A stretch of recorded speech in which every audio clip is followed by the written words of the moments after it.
Masih giliran ke Mas Rio, tapi setelah kita simak dulu pernyataan dari Wakil Presiden ke-10 dan ke-12 RI Yusuf Kala yang menilai kebijakan tarif impor yang ditetapkan Presiden Donald Trump ini terhadap Indonesia sebesar 32% terutama cenderung emosional dan kental unsur ekonomi politik. Ia meminta pemerintah Indonesia mengklarifikasi pernyataan Presiden Trump ini soal barang dari Amerika Serikat yang dijual di RI dikenakan pajak sebesar 64%. Ia juga mengimbau pemerintah, pengusaha, dan masyarakat bersatu menghadapi situasi ini. Kita coba lihat cuplikan perbincangan jurnalis kami, My Sister Tadikan bersama Yusuf Kala.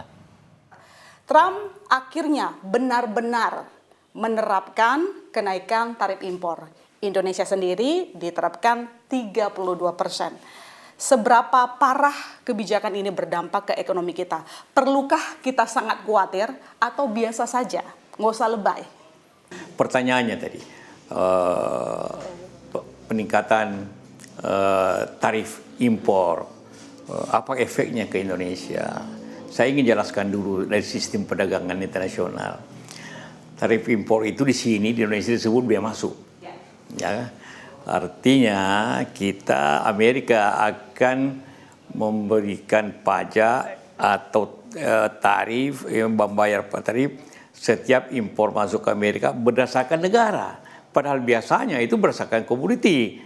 Impor mobil berapa persen, impor baja berapa persen, impor makanan berapa persen. Ini berdasarkan negara. Yang artinya? Artinya ini isu politik sebenarnya. Isu ekonomi politik, geopolitiknya yang dia kenakan. Karena itu perdagangannya itu lebih banyak perdagangan dengan Cina. Indonesia tidak akan perdagangan dengan dia. Hanya kita ingin klarifikasi. Kemudian apa efeknya ke Indonesia? Kita tahu semua. Dia kenakan Indonesia 30% dengan anggapan bahwa barang Amerika masuk ke Indonesia ataupun perdagangan dengan Amerika, kita kenakan 64%.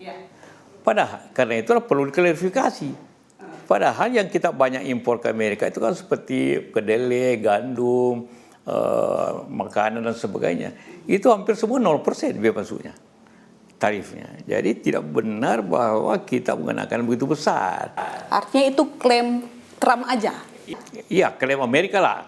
Ya, yang dikemukakan oleh Trump. Tetapi karena ini berlaku, maka efeknya apa? Nah, ini dari segi perdagangan, impor, ekspor. Yang dimaksud biaya masuk itu dikenakan kepada barang yang harga ekspornya. Kasih contoh, karena orang bicara banyak efeknya ke industri sepatu, garmen, sawi, elektronik. Seperti sepatu, buatan Bandung, buatan di Tangerang, di macam-macam, Nike atau merek apa saja.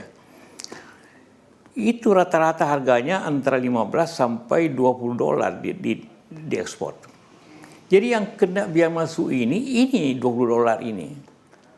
Kalau kena 32%, berarti $6 kenanya. Berapa harga jual di Amerika sepatu itu? $50 sampai $70. Artinya sebenarnya yang ditakutkan daripada semua soal ini ialah menurunnya daya beli Amerika.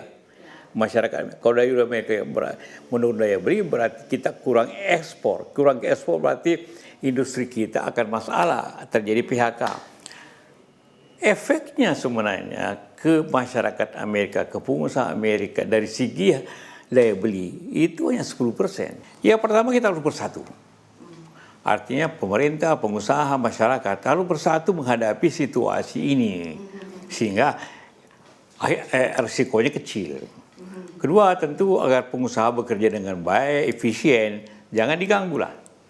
Dari baik oleh beban-beban oleh pemerintah, juga masyarakat memahami bahwa ekonomi negara tumbuh karena pengusaha berjalan dengan baik, bayar pajak, memberikan lapangan kerja.